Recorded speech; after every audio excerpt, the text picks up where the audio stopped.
안녕하세요. 정혜리입니다. 오늘 내가 만난 하나님, 방금 전에 소개를 저희가 봐서 제가 따로 소개할 필요는 없을 것 같습니다. 디자이너 홍미아 씨 모셨습니다. 어서 오십시오. 반갑습니다.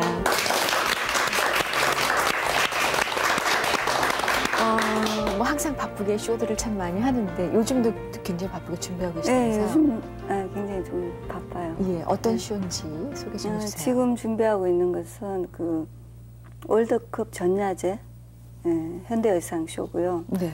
그게 이달 30일 날 전야제 때 월드컵 경기장에서 하고요. 네.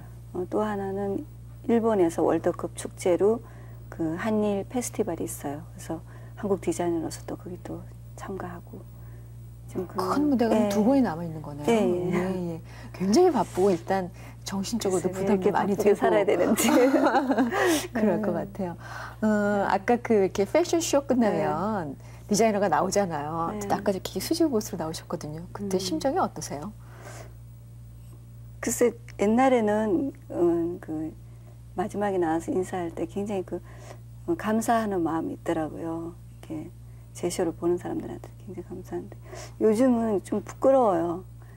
그래서 나왔다 그냥 이렇게 얼굴만 비치고 들어가고 그래서 왠지 좀 부끄러운 것 같아요. 그래요? 예. 왜냐하면 그 무대 뒤에서 제가 항상 준비를 안 한 상태에서 그러니까 쇼하는 당일날 아침에는 오늘은 이쁘게 해야지 그런데 막상 작업을 하면요. 완전히 정말 그냥 노동을 하다가 뭐 자기 얼굴 볼 틈새도 없이 그냥 떠밀려서 나오거든요. 그러다 보니까 부끄러워서 그냥 들어가는 경우가 단지 그 이후로 너무 이렇게 일하던 모습이 노출되는 것 같아서 어떤 분은 뭐 빨리 하다가 나왔냐고 사실 그래요. 디자이너가 그 자기 옷 이렇게 보는 것보다 이렇게 만들어주는 거에 더 많은 시간을 쏟으시고 머리 하시는 분들도 그렇대요. 그렇죠. 그분들도 자기 머리 이렇게 막 하고 있는 분은 안 계시는 것 같아요. 막 그렇게 남을 해주는 쪽으로 많은 관심을 갖는 것 같고 또 이렇게 사랑을 쏟으시는 것 같아요.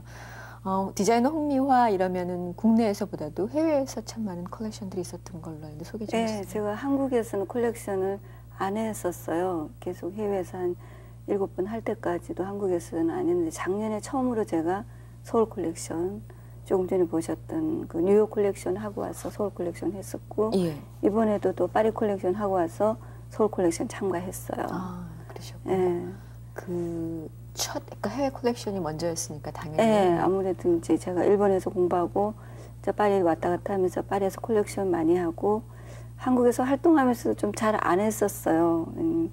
쇼를 2번 하는 것도 그렇고 또 여러 가지 또 사정이 있어가지고 안 했었는데 하니까 굉장히 좋아하시는 것 같아요, 사람들이. 가까이서 많은 작품을 한꺼번에 볼 수 있는 기회잖아요.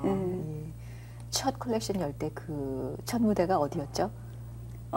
첫 콜렉션은 파리에서 그 빈센너 숲속에서 지금 나오네요. 저 화면이.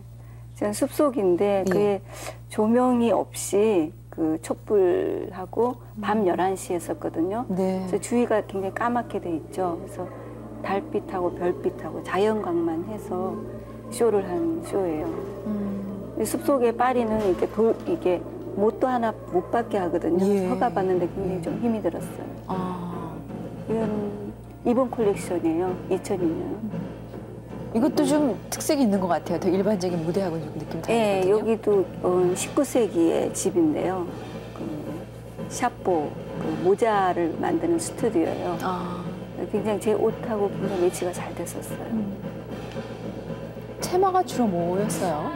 카키 플러스라고 제가 전번 뉴욕 콜렉션 했을 때 콜렉션 끝나고 쌍둥이 빌딩이 그 다음날 무너졌었거든요. 제가 좀 영향을 받은 것 같아요. 그래서 카키색을 좀 굉장히 딱딱한 그 밀리터리 룩을 여성답게 풀어본 그런 쇼예요. 카키 그러면 굉장히 좀 캐주얼하게 느끼는데 아주 고급스럽고 엘레강스하게 해보고 싶었어요. 이렇게 디자이너로서 이제 나의 그런 여러 가지 것들을 만들어낸 것도 이렇게 보이는 거잖아요. 선을 보이는 거잖아요. 그럴 때 그날에 막 바쁘고 정신없는 그거 말고 그것들 사람들이 이렇게 보여주고 반응이 왔을 때 느낌이 어떤지 궁금해요. 글쎄요. 뭐랄까 쇼 반응, 그러니까 쇼가 전번 쇼도 끝나고 서울 콜렉션 하고 나서 굉장히 사람들이 좋아했었어요. 굉장히 힘이 나는 쇼다 그래서 좋아했었는데 어떤 기자분이 저한테 묻더라고요.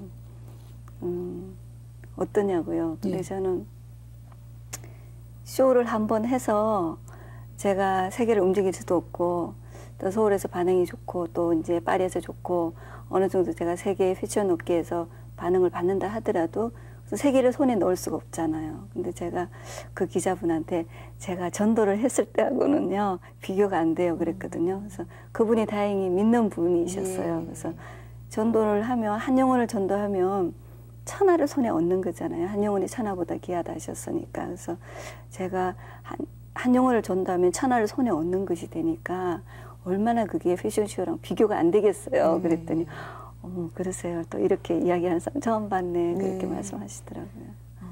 네. 믿지 않는 사람은 도대체 그게 뭔가라고 이제 생각이 안 되어지겠지만 믿는 사람들은 그 쇼를 하는 것도 그만큼 중요하게 생각하지만 그보다 더 큰 그렇죠. 한 영혼의 사랑을 갖고 계신 분이구나 이렇게 느끼실 것 같아요.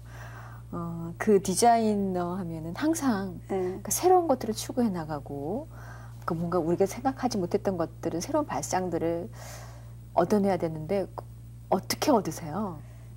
제가요? 발상은 그냥 저는 어떤 그 모티브를 생각하거나 어떤 책을 보거나 그런 것도 있겠지만요. 그게 없고 삶 속에서 저는 제가 살아가는 그 생활 속에서 항상 얻어요. 그릇을 씻다가 뭐 그릇 접시가 깨지면 이게 참 묘한 라인이 있어요. 굉장히 이뻐요. 사람이 계산하지 않은 라인. 그런 라인을 보고 제가 또 이제 자켓을 막 디자인을 접시 하고. 깨졌는데 라인 보는 사람은 디자이너밖에 없을 거예요. 그죠? 그리고 우리 달걀 이렇게 깨잖아요. 그 라인도 계산되지 않는 그렇죠. 라인이 있거든요. 그걸 이렇게 쳐다보고 하기도 하고 이제 뭐 은행잎 같은 것도 아기가 이제 길에서 주워 자기는 우연히 주웠는데 제가 뺏어가지고 이렇게 줘 그래가지고 벽에다 붙여놓고 한참 쳐다보기도 하고 이제 그런 일상생활 속에서 굉장히 많이 얻고요. 더군다나 제가 만나는 사람들 그런 사람들과의 대화 속에서 많이 얻고 제가 특히 이제 쇼 할 때는 테마가 있어야 되잖아요. 그래서 테마를 할 때는 항상 하나님께 기도해서 이제 받아가지고 그렇게 이제 하고 그래요. 가장 큰 테마는 그분께서 주시는 걸로 잡고 제가 이렇게 세심하게 하는 것들은 그러니까 인위적인 것들이 아닌 평상 속에서 오는 속에서 하고 제가 이렇게 시간을 내서 기도하거나 그런 부분이 좀 부족할지 몰라요. 그냥 바쁘니까. 근데 저는 그냥 항상 여쭤보고 항상 하는 습관이 있어요. 아, 그래요. 그러시군요. 디자이너도 근본 줄이 그 안에 있었군요. 특별히 이제 홍미아 씨의 작품이라면 굉장히 여성스럽다, 로맨틱하다. 그런 얘기들이 많이 있거든요. 그래서 제가 굉장히 한국적인 디자이너로 한국적인 그런 그 선을 가진 디자이너로 출발을 한 것 같아요. 근데 원래 제가 굉장히 로맨틱한 라인, 제가 10년 전부터 제가 항상 원하는 그런 그 작은 물건 같은 거 예쁜 것들을 벽에다 붙이는 습관이 있어요. 굉장히 로맨틱하거든요. 근데 결국은 그게 천국의 이미지예요. 제가 봤을 때는요. 근데 그것이 옷으로 금방 되지가 않더라고요. 계속 그걸 내 속에서 잉태해 나가는 작업이 필요했었고 그게 요즘 점점 완성도 높게 나타나는 것 같아요. 천국의 이미지다. 네, 굉장히 여성답고 제가 천사 숭배는 아니거든요. 어떤 천사 이미지도 굉장히 많이 들어있는 것 같아요. 아름다운 그 로맨틱한 옷을 만드시는 디자이너 홍미아 씨의 그 천국의 이미지 아주 로맨틱하고 하기가 그러시더라고요. 어떤 분은 그 웃음을 많은 분들에게 주는 그런 분들은 그분의 하나님은 정말 즐거운 하나님이실 것이다. 그래 하나님 우리가 무엇을 하든지 간에 정말 온통 다른 모습으로 만유의 주제이신 만큼 다른 모습 우리에게 주시는 것 같습니다. 어렸을 때부터 이렇게 붙여놓기를 좋아하셨다고 그러셨는데 디자이너가 돼야 되겠다고 생각하신 건 언제부터세요? 저 어릴 때 저희 집이 그 란제리 했었거든요. 속옷 업체 했었어요. 그래서 실부터 시작해서 실을 수입해서 짜서 또 디자인을 해서 봉제를 해서 이렇게 유통으로 이렇게 퍼져나가는 그런 특이한 그런 그게 있었어요. 우리나라 그 대구의 그 특이한 그 산업 구조인데요. 근데 어릴 때부터 제가 속옷하고 그러니까 지금도 제가 로맨틱한 옷을 만드는데도 아마 영향이 굉장히 컸었죠.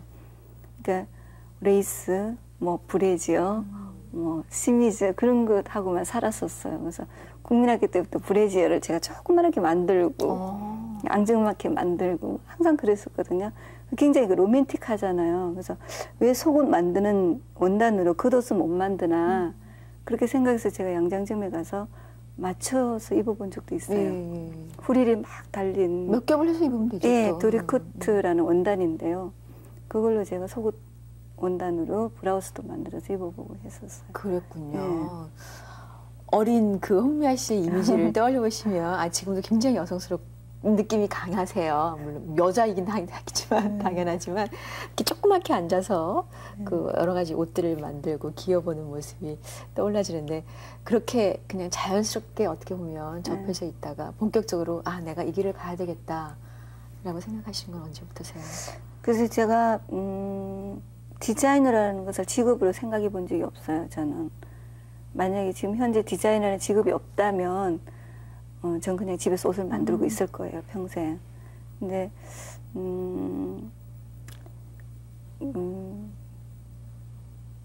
사람들이 뭐 직업이 뭐예요? 이렇게 많이 물어봐요, 저한테. 근데 제가 항상 옷 만드는 사람이에요. 그렇게 대답하거든요. 네. 그럼 제가 봉제를 하는 줄 그렇게 다들 생각하는 사람도 많더라고요. 근데 저는 단지 옷 만드는 사람이고, 항상 제가 옷을 너무 사랑하고 좋아하고, 근데 이 마음을 하나님께서 주셨죠. 달란트로 주신 거예요. 그래서 똑같은 형제가 있어도 같은 환경에서 자라도 전혀 관심이 없는 또 동생들이 있거든요. 그래서 글쎄. 그러면 자연스럽게 그냥 옷과 더불어 생활하는 게 좋으셔서 하셨는데 그리고 일본에 가셔서 공부를 하셨었죠? 네, 일본에서. 제가 그 한국에서 디자이너로 활동을 했었어요. 잠깐 했었는데 제가 만든 옷이 안 팔려요. 너무너무 저는 감각이 있다고 생각하고 많은 사람들이 저를 인정을 했는데 안 팔리는 거예요. 그래서 마케팅이라는 게 있구나. 그래서 제가 일본 가서 마케팅 공부를 했어요. 그래서 마케팅 컨설팅 회사에서 제가 활동하고 그러나 제가 결국 가야 할 길은 제가 크리에이터로서 크리에이터라는 것은 뭔가 굉장히 창작적인 작업하는 사람 이제 크리에이터 디자이너라 그러거든요. 이게 기업에서 그냥 이렇게 상품 기획을 하는 거랑 다르게. 그래서 제가 좀 크리에이터 쪽이지만 그래도 내가 약한 부분 때문에 내가 쓰러지기 때문에 이걸 보완해야 되겠다 싶어서 굉장히 그쪽으로 치우쳐서 많이 했어요. 근데 결국은 제가 지금 크리에이터가 된 거죠. 그 다른 이거를 하기 위해서 그렇죠. 다른 공부도 했어요. 모르는 것과 알고 무시하는 것과는 굉장히 차이가 많거든요. 그렇게 해서 더욱더 강해진 모습으로. 그리고 다시 한국에 오신 게? 제가 93년도에 왔어요. 그전에는 제가 주식회사 데코랑 텔레그라프 일을 했는데 계속 왕복하면서 했었거든요. 일본하고. 근데 93년도 말에 전 가족을 대이동을 했죠. 한국으로. 93년대 오셔서부터 이제 우리와 더 친숙한 만남이 시작됐습니다. 오늘 내가 만난 하나님, 무슨 얘기를 할 때마다 그러세요. 하나님께서 해주신 거죠. 천국에서 이미지를 얻어 이렇게 강한 신앙 고백을 하는 분이세요. 디자이너 홍미화 씨와 함께하고 계십니다. 디자이너 홍미화 씨의 사무실, 일하는 작업장에 가면은 직원들과 함께 예배를 드리는 그런 모습을 저희가 볼 수 있다고 해서 직원들을 좀 만나봤거든요. 도대체 우리 사장님은요 뭐라고 얘기하는지 굉장히 궁금하시죠? 한번 같이 보시도록 하겠습니다.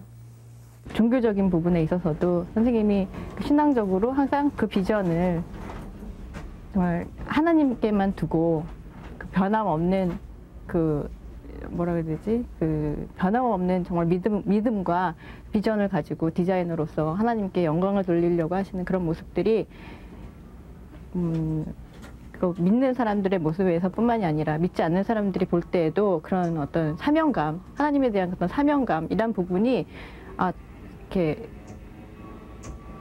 사람들한테 그 하나 자체로도 인정을 받으실 수 있었던 것 같아요. 옆에서 계속 지켜봐도 변함 없으시니까요. 그런 부분이 또 같이 일하면서 선생님을 통해서 또 에너지를 받게 되는 부분도 뭐 많고요.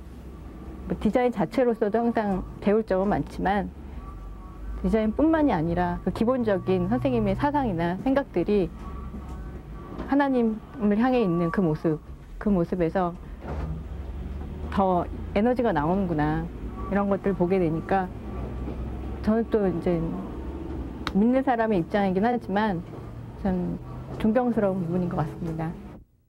월요일 아침에 이제 예배를 드리는데 전체 다 모여서 예배를 드리는데 그러니까 여기는 새로 오신 분들이 많아요. 또 그래서 예배하는데 홍 선생님이 이제 좀 설교를 좀 해주시는데 너무 쉽게 하시니까 처음 듣는 사람들 위주로 하시니까 너무 그게 좋고요. 그다음에 또 저도 오래되진 않았지만 10년 넘게 이제 교회 다니고 이제 그러다 보니까 어떤 잊어버렸던 거 진짜 그 타성이 젖는 그런 모습들까지도 이렇게 좀 자세하게 설명해 주실 때 너무 순수하게 설명해 주실 때 오히려 제가 찌든 때 같은 그런 것도 다 없어지는 것 같고 저 역시도 되게 막 좋게 생각해요. 그런 부분에 대해서. 그래서 그 예배 시간 너무 감사드리고요. 그다음에 오히려 그런 부분을 통해서 저 자신도 믿음이 많이 이제 좀 더 성장해가는 그런 느낌을 많이 받아요. 네. 그 시간들을 통해서 많이 성장해가는 느낌들을 받는다는 그런 직원들의 고백을 저희 들었는데 어떻습니까? 그 같이 이제 예배를 드리고 이러면 믿지 않는 부분들도 그렇고 직원들의 반응은 어때요? 글쎄 저는 우리 회사가 선교지라고 항상 생각을 하거든요. 그래서 아프리카에 가서 선교하는 분들도 계시고 평생에 한 명도 전도를 못 하셨다가 그분이 돌아가시고 난 다음에 전도가 되는 그런 그 이야기도 전해드렸는데요. 그래서 저는 저를 통하여서 한 영혼이 좀 하나님께로 돌아온다면 저는 엄청난 영광이고요. 근데 그 직원들이 안 믿는 직원들이 굉장히 많아요. 그래서 안 믿는 직원들은 제가 면접 때 약속을 해요. 종교는 자유다. 그렇잖아요. 왜냐면 믿고 싶어도 못 믿는 게 그렇죠. 하나님이잖아요.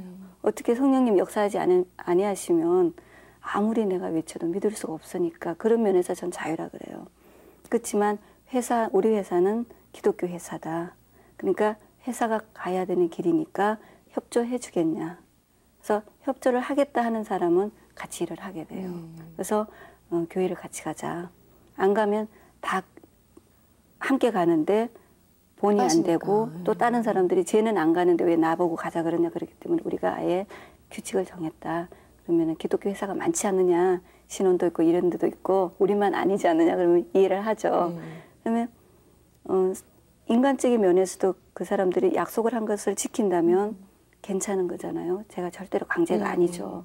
그래서 약속을 하고 들어와요. 근데 그분이 약속을 안 하고 이제 처음부터 강박하면 영적으로 강박한 거죠. 아무리 착해도 하면 이제 일을 같이 안 해요. 왜냐하면 물론 그 한 영혼을 위해서 내가 평생을 바칠 수도 있지만 또 우리가 세월을 아껴야 되니까 또 그렇게 약속한 사람만 일을 하게 돼요. 그래서 이렇게 이제 하고 그래도 많은 부작용이 굉장히 많고 결국은 부담감 때문에 그만두는 사람들도 많고. 근데 이건 우리 믿는 사람들끼리 이야기지만요. 오해가 생길지 모르지만 사실은 누가 그만두면요. 마음 한구석에 물론 일로서는 섭섭하고 여러 가지 좀 안타까운 부분이 많지만 마음 한구석에 또 다른 한 영혼이 들어올 수 있는 그 캐포가 생기는가 그런 생각에 좀 솔직히 조금 기쁠 때가 있어요. 자리가 하나가 또 비니까 한 명이 또 들어온다는 거죠. 그래서 이제 면접할 때도 이제 종교가 뭐냐고 이제 이렇게 곧바로 물으면 또 거부 반응 느낄까 봐 저희는 일부러 혈액형이 뭐냐고 이렇게 한번 물어보고 이제 그다음에 종교로 들어가거든요. 남들이 안 묻는 거 이제. 혈액형 물어본 회사는 저도 못 본 것 같아요. 그래서 묻는 걸 좋아하구나 그렇게 생각하잖아요. 그래서 물어보면 이제 기독교라 그러면 괜히 조금 허탈한 왜냐면 안 믿는 사람 전도하는 게 전 더 기쁘니까. 낚아야 되는데. 이미 낚은 고기라서 그럴 때도 있고요. 그래서 안 믿는 사람 들어오면 굉장히 좋잖아요. 근데 한 번은 그 직원이 그만두면서요.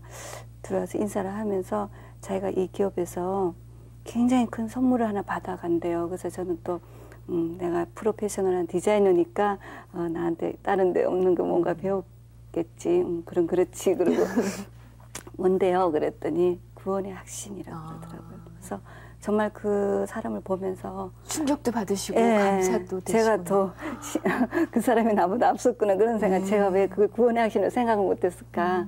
가장 큰 선물이 구원의 확신이잖아요. 그래서 그분이 더 정말 성경적으로 더 바르게 알고 있구나 그렇게 생각을 했어요. 그래서 정말 그랬을 때 아무리 큰 대기업이 한 영혼을 전달할 수 없다면 우리 기업이 아무리 작아도 저는 너무나 큰 기업으로 자부하고 있어요. 그렇게 그분이 주셨던 그 얘기처럼 그 구원의 확신을 갖고 사람들이 생활할 수 있도록 뭐 아까 그 선교지라고 설명을 해주셨거든요. 그 한마디로 이 회사가 어떻게 이루어져 가는가 느낄 수 있을 것 같은데 이렇게 참 아름다운 그 선교사로서의 삶을 살아가시는 우리 홍미화 선생님은 언제부터 신앙의 시작이 됐어요? 모태 신앙이거든요. 그래서 모태 신앙인데 좀 대부분 좀 이렇게 조금 약간 문제 아들이 많아요. 제가 생각해도. 저도 이제 아니야 달고 문제였었고 이제 아버지가 장로 계셨고 이제 엄마가 전도사였었어요. 그래서 굉장히 제가 기도를 많이 받고 이제 태어났죠. 근데 어릴 때는 정말 억지로 교회 가고 뭐 근데 저 어릴 때도 전도는 많이 했던 것 같아요. 친구들한테 너 예수 안 믿으면 지옥 간다 그러고 협박해가지고 데려가서 크리스마스 날 시상식 때 보면 꼭 제가 전도사를 받은 기억이 나요. 다 자라서 일본 가서 유학하면 가족이 없잖아요. 아무도 교회 가라 소리 안 하니까 너무 행복한 거예요. 야 정말 이런 세계가 있었구나. 정말 해방된 민족이었었어요. 너무너무 좋아서 내 멋대로 살고 막 신나게 이제 하고 싶은 거 다 하고 했었는데 근데 그 마음 한구석에는 항상 내가 교회를 가야 되는데 그런 부담감은 항상 있었어요. 그런 막연한 부담감 속에 생활을 하시다가 그럼 이제 그곳에서 다시 한번 주님을 정말 뜨겁게 영접하시고 그래서 저는 가야 되는데 생각하는데 그러니까 왜 가야 되는데 생각을 했냐면요. 그 뭔가 그 지옥은 가면 안 되잖아요. 그래서 내가 천국을 가야 되는데 내가 교회를 열심히 다녀야지만 천국을 가는 줄 알았어요. 그러니까 아직 나는 미완성인 줄 알았죠. 어떤 내가 노력하고 종교적인 열심으로 인해서 내가 뭔가 천국 갈 수 있는 그런 경지에 이르러야 되는데 갑자기 예수님이 오시면 나는 어떡하나. 예수님 좀 이따 오세요 이럴 수도 없고. 구름이 좀 이상해도 어머 예수님 오시면 어떡하지. 나 빨리 내일 교회 가야지. 그런 그 율법적인 게 저를 꽉 얽어맸었어요. 그래서 어떤 내 쪽에서 내가 노력을 해서 꼭 구원받는 것처럼 그랬었는데 목사님께서 왜 설교를 안 하셨겠어요. 그러나 제가 못 깨달았었겠죠. 근데 제가 일본에서 있을 때도 구원의 확신이 없었어요. 한국에 와서 구원의 확신을 가지는 계기가 있었죠. 어떤 계기가 있었나요? 글쎄요, 제가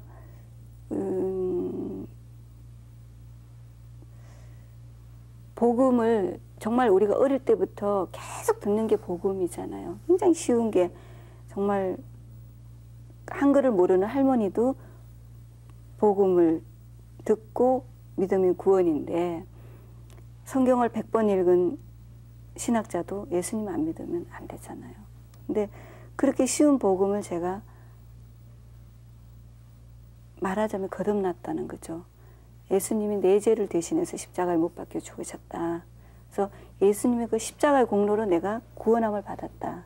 대속죄를 알은 거죠. 대신 죄를 속해 주셨는데 내가 뭔가를 해야지만 된다. 그런 율법적인 얽매임이 저한테는 있었어요. 그래서 내가 공짜로 구원을 받았구나. 거저 받았구나. 너무 감사하잖아요. 그래서 그러면 내가 이제는 구원을 받으려고 노력하는 것이 아니라 앞으로는 하나님 아버지께 상급을 받기 위해서 내가 살아야 되겠다. 그러니까 내가 자녀가 되기 위해서 노력을 하는 것이 아니라 자녀는 그냥 예수님을 영접하는 순간이 됐으니까 이제는 그 아버지 앞에 내가 칭찬을 받아야 되겠구나. 그런 상급의 욕심이죠. 거룩한 욕심이 생기는 거니까. 그래서 제가 하늘나라의 상급이 제일 큰 거는 전도인데. 그래서 우리가 영적으로도 욕심이 있어야 되죠. 이 세상에서 욕심 없는 사람 어디 있겠어요. 제가 디자이너들한테도 항상 제가 그래요. 이야기할 때 디자인 콘테스트 나가지. 그랑프리 받고 싶지. 은상 받으면 좀 섭섭하지. 장려상 받으면 더 섭섭하지. 안 받으면 정말 죽고 싶지. 그랑프리 받기 위해서 나가는 거 아니냐고. 그게 나쁜 거냐고. 그렇지만 우리 영적으로도 하나님 앞에 상 받기 위해서, 칭찬받기 위해서 거룩한 욕심을 가지는 건 당연한 것이다. 하늘나라의 스타가 정말 많은 사람을 옳은 길을 인도한 전도자라면 하늘나라에서 스타 되는 거 간단하다고, 전도 많이 하라고 제가 그렇게 이야기를 하거든요. 그리고 제가 전도를 못한 이유가 있었어요. 무슨 이유냐면 제가 제 모습을 봤을 때 전도를 할 수가 없었어요. 왜냐면 제가 굉장히 패셔너블하게 하고 다녔어요. 지금은 그래도 좀 무기질적인 요소가 있는데 정말 그 트렌디의 최첨단을 걷는 잡지 속에서 튀쳐나오는 사람까지 하고 다니고, 그랬을 때 누가 봤을 때 저를 보고 장로 딸이라 그래도 창피하고, 우리 아버지도 저를 창피하게 생각했거든요. 제발 그런 옷차림 하지 말라고. 창피하고. 그래서 언젠가는 내가 신앙심 아주 정말 신앙의 깊이가 있고, 누가 봐도 아, 예수 믿는 사람, 아, 본이 되는 사람, 야, 홍련은 정말 참 예수 믿는 사람이구나, 이렇게 칭찬받을 정도의 사람이 됐을 때 난 그때는 전도할 수 있어, 그렇게 생각했거든요. 근데 그게 아니더라고요. 제가 서건태 목사님 계세요. 서건태 목사님 제가 설교에 굉장히 은혜를 받았는데, 설교가 아니죠. 그 성경 말씀에 은혜를 받았는데, 누가복음 7장에 보면은 500데나리온 빚진 자와 50데나리온 빚진 자가 있는데, 주인이 탕감을 다 해줬는데 누가 더 그 주인을 사랑하겠느냐, 예수님께서 그 시몬한테 물었죠. 그래서 시몬이 500데나리온, 더 많이 빚진, 더 많이 탕감받은 자가 더 정말 그 주인을 사랑하겠습니다. 그래, 네 말이 옳다 그랬었잖아요. 저는 그 말씀에 제가 완전히 제 사고방식이 뒤집어져, 완전 역설적이잖아요. 더 죄 많은 사람이 주인을 더 사랑할 수 있다. 그러면 나는 남보다 죄가 많아서 내가 예수님 사랑 못했는데, 예수님 사랑하는 게 예수님 사랑하는 거잖아요. 제가 누군가를 사랑하면 그 사람 사랑하고 싶어서 정말 입이 가만히 있지가 않는데, 그래서 내가 예수님을 사랑할 자격이 있구나. 내가 더 허물이 많고 더 죄가 많은데 그걸 숨길 것이 아니라 더 당당해질 수가 있구나. 참 뻔뻔스럽기는 하지만 예수님 사랑할 수 있는 자격이 나한테 있구나. 굉장히 저는 위로가 됐었어요. 자유함을 얻으셨어요. 예, 그때부터 제가 예수님을 자랑하기 시작한 거예요. 숨기고 뭐 장로딸이라는 것도 숨겼고 예수 믿는 것도 숨겼는데 너무나 당당하죠. 그래서 제가 믿는 사람한테는 구원의 확신의 전도를 하죠. 많은 그 믿는 사람들을 만났는데 구원의 확신이 있으신 분들이 정말 저는 쇼크를 많이 받아요. 제가 전도를 함으로 해서 깨달은 것이거든요. 그의 구원의 확신이 없으시거든요. 아직 저는 자신이 없어요. 이러신 분들이 많고요. 예수님이 지금 이 순간에 재림하시면 천국 갈 자신 있으세요? 제가 이렇게 물으면 전 자신 없어요. 왜요? 아직 부족했어요. 그럼 언젠가 될까요? 앞으로 10년 후면 가능할까요? 그런 구원의 카트라인을 가지고 계시더라고요. 그리고 어떤 분들은 그걸 어떻게 사람이 결정합니까? 하나님이 결정하시지 우리가 어떻게 결정합니까? 그러니까 성경 말씀을 던지신 거죠. 그렇죠? 누구든지 믿는 자에게 하나님 구원을 주시고 또 구원은 우리에게 거저 주시는 하나님의 은혜의 선물이라 분명히 말씀하셨는데도, 그리고 예수 믿는 순간에 우리가 거듭나는 거고, 정말 내가 그리스도와 함께 십자가에 못 박혔잖아요. 내 죄가 다 못 박혔는데도 아직도 자기가 살아있고 그런 거듭나지 못한 체험을 하신 분들이 너무 많아요. 그리고 또 천국이 있는지 없는지 모르겠다. 그러나 내가 살아서 좋은 일하고 착한 일하고 하나의 종교를 가지고 있다. 이렇게 말씀하시는 분도 굉장히 많고요.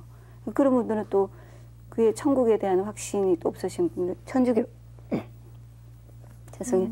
천주교 분들이 굉장히 많아요. 그래서 내가 천국 가려고 종교를 가진 것이 아니다. 그래서 천국에 대해서 굉장히 부끄럽게 생각하세요. 왜냐하면 예수님 우리를 천국 보내주시려고 십자가에 못 박혀 죽으시는데 우리를 구원하시기 위해서 그렇게 하셨는데 그 예수님의 구속사를 부정하시면 안 되잖아요.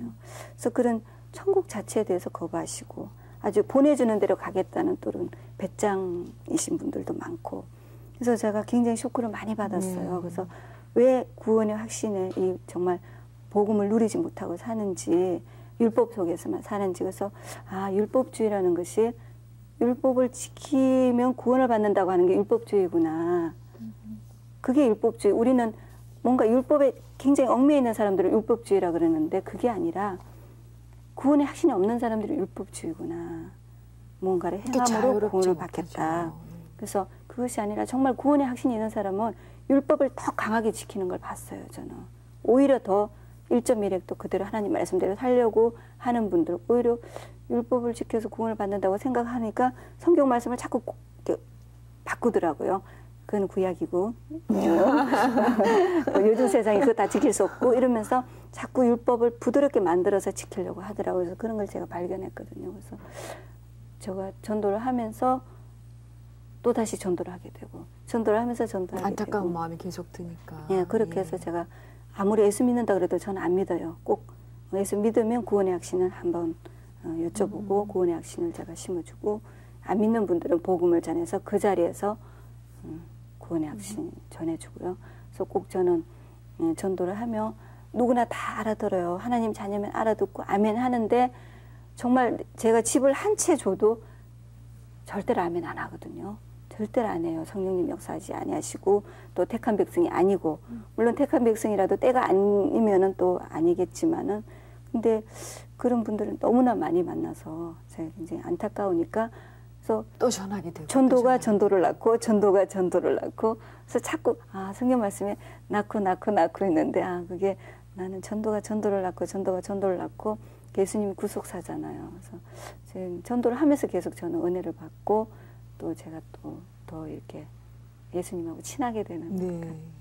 알겠어요. 그 설교를 이렇게 말씀해 주시면 굉장히 쉽게 편하게 해주신다고 아까 어떤 그 직원분께서 말씀해 주셨잖아요. 지금 이제 그 많은 분들을 만나면서 이제 안타까웠던 얘기들을 저한테 계속 해주시면서 정말 전도가 전도를 낳는다. 그러니까 바로 그거 같아. 아까 그렇게 주셨던 것처럼 사랑을 하면 자랑을 하게 되는데 자꾸만 그쵸. 뒤로 빼고 있고 감춘다라는 건 좀 확실한 사랑을 하지 않고 그냥 말로만 하는 그런 거. 근데 우리가 그래 이 전도라는 거는 우리가 꼭 해야 할 일인데도 불구하고 못하고 있는 일이 굉장히 많은데 우리 디자이너 홍미연 쌤은 전혀 그런 게 아니고 뭐 나서서 전도자로서의 삶을 지금 살아가고 계시는 게 확실하구나 그런 생각이 드네요. 전도에 대해서는 어떻게 생각하세요? 당연하게 해야 할 일? 예, 당연하게 해야 되는데 굉장히 바울이 복음의 열정을 가지고 달린다 그랬잖아요. 그래서 복음의 열정이 이렇게 가슴이 뜨겁지 않으면 걸어가는 것 같아요. 그래서 항상 뜨거워야지 달려가니까 저는 성령님께 항상 제 뜨거운 가슴을 주세요 그렇게 해요. 그러니까 예수님의 마음을 가지지 않으면 못하니까 항상 성령님 의지할 수밖에 없고 그래서 예수님을 사랑하면 그러니까 길을 가더라도 이렇게 사랑하는 남녀가 이렇게 안고 부끄러운 줄을 모르더라고요. 그래서 내가 부끄러운 것은 아직 예수님을 덜 사랑해서 그렇구나. 전 사랑하는데요. 아니, 넌 거짓말. 아니, 얼마나. 전 정말 사랑해요. 어느 정도로. 그렇게 예수님과 항상 대화를 하면 내 양을 먹이라, 내 양을 치라. 어떻게 먹여요? 눈앞에 있다. 그러면 할 수밖에 없는 거예요. 그래서 나 지금 일해야 되는데요. 한 사람 전도하는데 40분, 30분 걸려요. 그럼 어떡해요? 저 지금 일해야 되는데. 어떡해요? 때를 얻든지 못 얻든지. 또 그 말씀 주시면, 그럼 때를 얻든지 못 얻든지. 네, 알았습니다. 그러고 하고. 주님과 정말 뜨거운 사랑 안에 계시는 분입니다. 느껴져요. 이렇게 느껴집니다. 그 많은 분들을 전도하셨죠. 굉장히 많은 주변 분들도 물론이고 많은 분들 전도하셨는데 글쎄요. 가장 가까이 있는 분을 전도를 했다고 그래요. 그러니까 확실한 그 전도의 열매가 되지 않을까 싶거든요. 이분이 어떤 분이신지 화면을 통해서 먼저 만나보실까요? 사랑해 주셔서 너무너무 감사하고 나는 사랑받을 만한 사람에게 사랑해 주셔서 너무 감사하고 또 하나님께 너무 감사하고 하나님께서 기뻐하실 만한 모든 일을 계속 하시겠다고 그러셨거든요. 이런 사랑 고백을 매일 하십니까? 너무 해서 탈이에요. 그래요. 전도하셨다면서요. 네. 제가 일본에 있을 때 제가 신앙심 이렇게 뭐 좋은 건 아니지만 안 했다고 그래도 그때도 열심히 하셨나 봐요. 그렇죠. 제가 거듭남의 체험을 못했더라도 애굽에 있던 백성도 하나님 백성이었잖아요. 그러니까 제가 애굽 생활을 했었지만 정말 내가 지옥 갈 사람은 어떻게 같이 살 수 있을까? 너무 기분 나쁘지 않아요? 지옥 갈 사람은 같이 산다는 게. 그래서 너무 기분 나쁘니까. 근데 정말 이 사람이 하나님의 백성인지 할 수는 없잖아요. 아무리 뭐 안 믿다가도 임종 직전에 믿을 수 있지만, 근데 그렇게 안 믿는 남자를 남편으로 받아들여서 전도하는데 얼마나 힘이 들겠어요. 그러나 결혼하기 전에는 도구가 있잖아요. 결혼. 사랑한다면 아니 말을 들어야 될 거 아니에요. 그건 사랑의 확인도 되고 참 좋은 것 같아요. 결혼 전에 전도하는 것은. 그래서 저는 정말 교회도 안 가면서 어떤 그 아주머니를 붙여드렸어요. 이렇게 독실하신 분을, 그분을 만나서 교회를 갔다 오면 내가 만나주겠다. 그래서 그 모르는 분을 이제 전철역에서 만나서 교회도 갔다 왔더라고요. 근데 굉장히 뜨거운 교회였었나 봐요. 손을 들고 기도를 해서 깜짝 놀랐다고. 그런 교회 다시는 안 간다고. 근데 그렇게 해서 이제 제가 전도하고 좀 이제 약간 좀 다툼이 있으면 교회 가서 기도하고 나를 만나라고 교회 가니까 문이 닫혔더래요. 저는 어릴 때는 우리 항상 교회 문이 열렸었잖아요. 그래서 저는 그렇게만 생각했었는데 진짜 갔었나 봐요. 그러니까 그렇게 제 말을 잘 들으니까 정말 사랑하는구나 그런 생각도 들고 이제 전도도 하고, 그래서 교회에서 결혼해서 이제 같이 신앙생활 하는데 제 마음에 한 번 교회를 같이 안 나가면 계속 그렇게 될 것 같더라고요. 그래서 남편하고 교회를 같이, 제가 남편을 전도하기 위해서 제가 나갈 수밖에 없는 조금 상황이잖아요. 제가 그래도 앞서가는 사람이니까. 그래서 계속 남편 그 결혼 후에는 교회를 항상 같이 갔어요. 이게 한 번 안 가면 계속 안 가게 되겠다는 생각이 들어서 같이 가고, 이제 남편은 억지로 가는 거예요. 그래서 일주일 동안 안 싸우려면 내가 교회를 가야 되는구나, 그걸 깨달은 거예요. 그래서 일주일 싸우는 것보다는 주일날 하루 교회 가는 게 편하다, 그렇게 생각해서 교회를 갔대요, 처음에는. 어떻게 만나셨어요? 남편 얘기가 나왔으니. 학교에서 만났거든요. 예, 예. 비슷한 일을 하시는 분이신가요? 네, 디자인 이제 만났는데.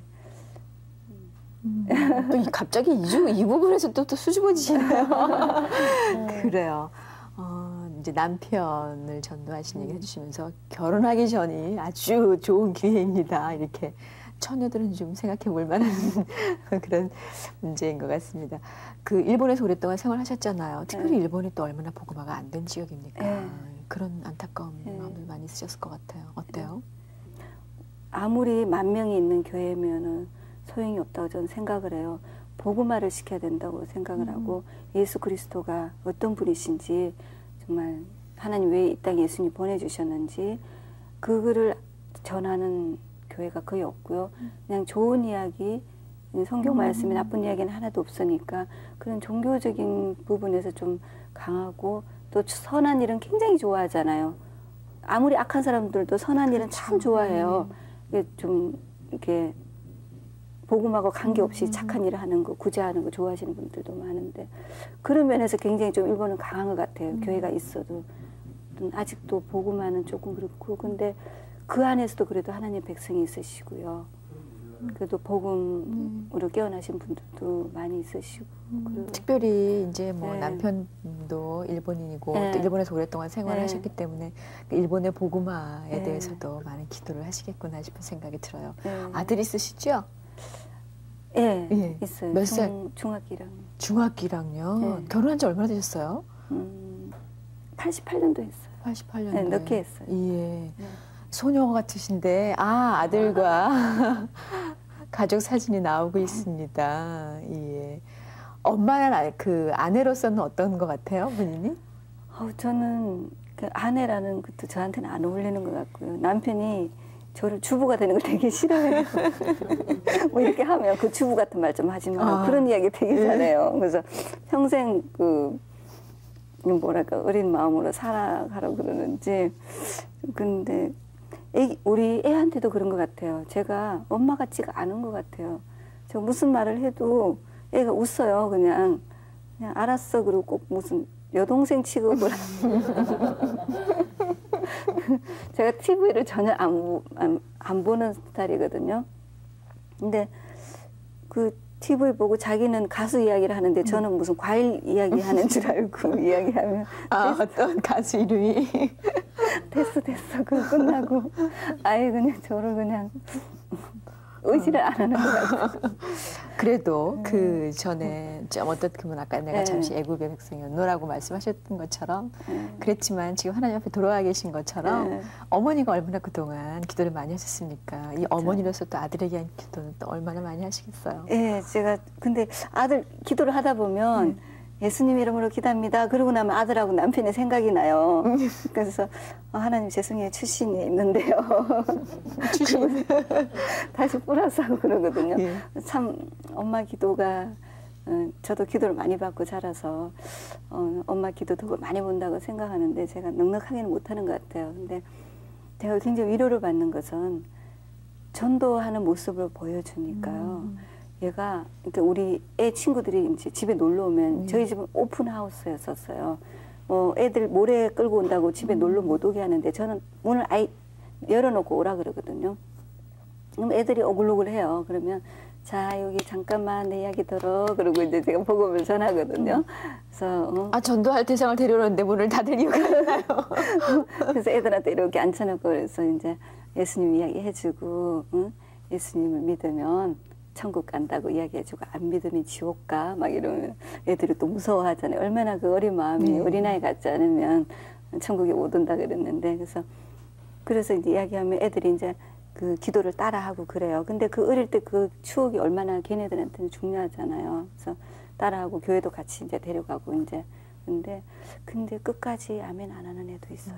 그래서 어린 애들도 있어요. 네. 근데 그렇게 하는데 제가 택시를 같이 타면 전도를 해요. 그러면 얘가 뭐라 그러냐면 제가 좀 약간 다른 말을 시작을 하거든요.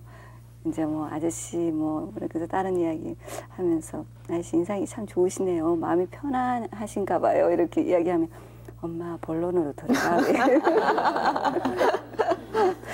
당연히 해야 전도는 당연히 본론으로 들어가지. 이러고 어떨 때는 그래서 교회 열심히 다니고 성경 많이 읽고 헌금 많이 한다고요. 천국 가는 거 아닙니다. 천국 가는 것은 구원이라 그러는데요. 그러니까 구원이란 뜻도 잘 모르더라고요. 어떤 뭔가를 이렇게 그 병이 낫고 사업에 성공하고 인생의 성공을 그런 게 구원이라고 생각하는 사람도 있어요. 그래서 구원은 죽어서 천국 가는 겁니다. 반드시 저는 설명을 하거든요. 그래서 이제 그렇게 한다고 하는 게 아니라 거저 받는 것이 구원이다. 예수님이 당신의 죄를 대신해서 십자가를 못 박혀 죽으셨다. 그런 이야기를 옆에서 뻥이야 뻥 막 이러고 막 그래요. 그래서 얘가 왜 이러지?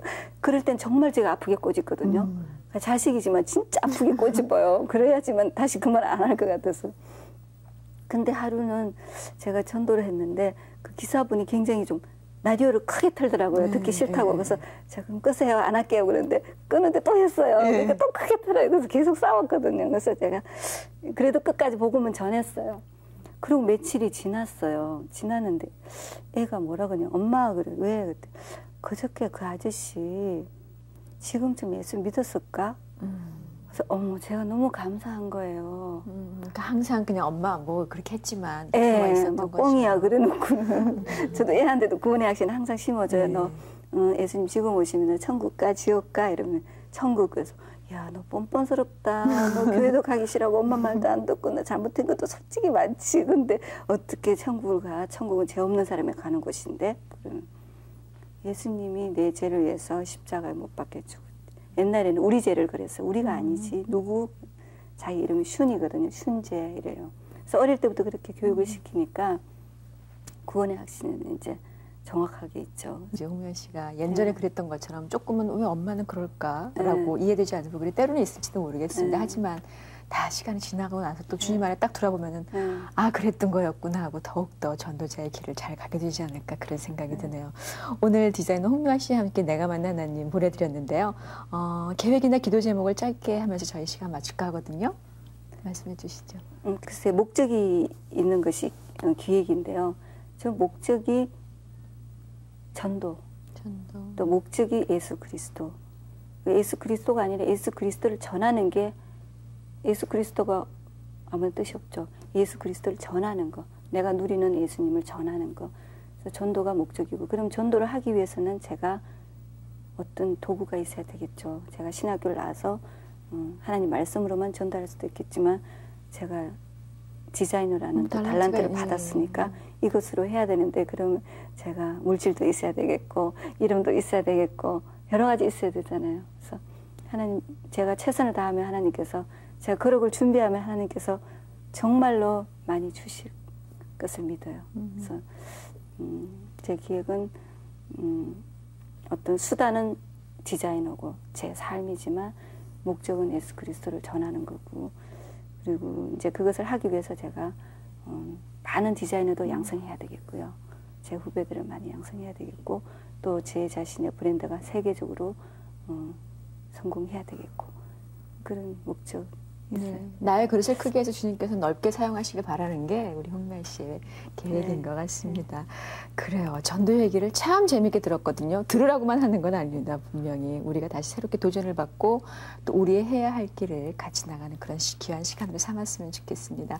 오늘 나와주셔서 귀한 말씀해 주신 우리 디자이너 홍미아 씨께 다시 한번 감사의 박수 드립니다. 고맙습니다. 네, 감사합니다.